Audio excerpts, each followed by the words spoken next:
The Golden Duck. Long ago, a young boy named Lutek lived in Warsaw. He was a shoemaker, and he worked in one of the factories in the old town. Lutek was penniless and lived on what he managed to earn from the foreman. In the evenings, Lutek often sat at the inn and listened to the exciting stories of older residents. He liked the tales so much that he often imagined being a brave warrior on the battlefield or a wealthy merchant traveling across distant lands. One evening, he heard the quiet conversations of the masters. Apparently on Tamka Street, in the basement of the Ostrogsky Castle, there is a golden duck. Master Jan whispered mysteriously. I heard that it is a beautiful bird, but also very crafty and dangerous, Master Bartłomiej added. Why is it dangerous? How can a duck be dangerous? Others asked. Looking for the duck can get you lost in an underground basement. You might never return to the surface. They say that many have already tried and never returned, Master Jan replied. What if someone meets the duck? Asked young Stas. He was the son of one of the masters. Then the duck will make him rich forever, replied the masters. Lutek heard these words and immediately ran out of the inn. He headed straight to Tamka Street. He reached the castle and found the entrance to the underground basement. It was dark, cold and damp. The boy walked the corridors for a long time.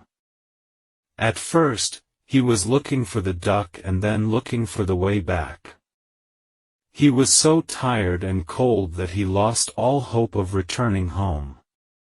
Eventually, Lutek found himself in a large chamber with a high vault, decorated with gold. Within the vault, there was a beautiful blue lake on which swam the golden duck.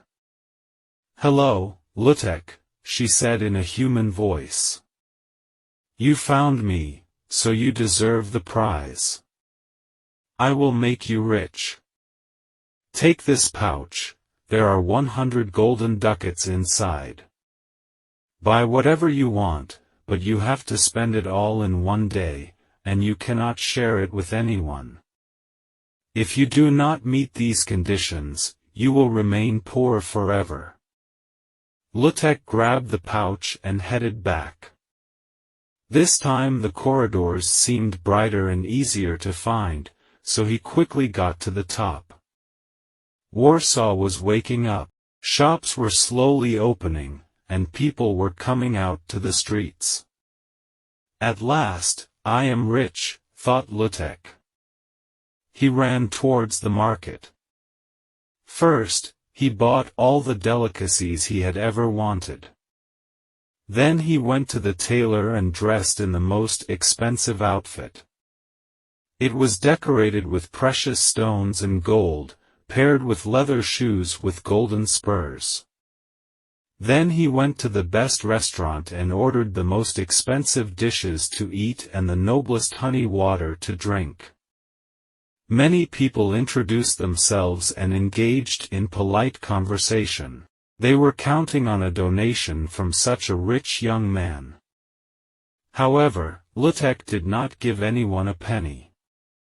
In the afternoon, he bought the most magnificent horse. At the jeweler, he ordered a gold ring with the largest diamond. In the evening he went to the theater, where he sat in the prince's lodge. As the evening grew dark, Lutek's purse was still half full. The stores were slowly closing. Lutek was too full to eat any more. He wondered what else he could spend money on when he heard a voice. Noble sir, please help an old beggar. The war took everything I had. He looked around and saw the hunched figure of an old man in the shadows. The rags he was wearing had indeed once been a beautiful soldier's uniform. Lutek reached into his pocket and pulled out a handful of ducats. The moment he handed them to the beggar, a bright light shone right next to him. He heard the voice of the golden duck, "You have not met my conditions. You will always be a poor shoemaker." Lutek looked at the happy old man. "Good," he said. "I could not live like that anyway, because I would never be truly happy. Money does not give you happiness, unless you have someone to share it with."